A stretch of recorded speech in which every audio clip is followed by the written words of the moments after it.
Die ontleding van operasionele risikofaktore behels die identifisering en begrip van die verskillende elemente wat bydra tot risiko binne 'n organisasie.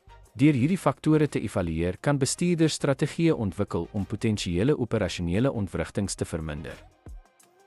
Risikofaktore kan intern prosesse, mense, stelsels of ekstern ekonomiese toestande, regulasies wees. Interne faktore sluit in menslike foute, onvoldoende stelsels en swak prosesontwerp. Eksterne faktore sluit in markwisselvalligheid, regulatoriese veranderinge en natuurrampe. Tegnologiese vooruitgang kan nuwe risiko's inbring, soos kuberveiligheidsdreigemente. Organisasiekultuur en werknemersgedrag kan bydra tot operasionele risiko's. 'n Omvattende risikobepaling evalueer alle potensiële bronne van operasionele risiko om veerkragtigheid te verbeter.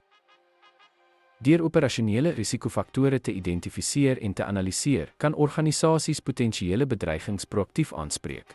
Hierdie benadering help om die impak van risiko's op sakebedrywighede te verminder.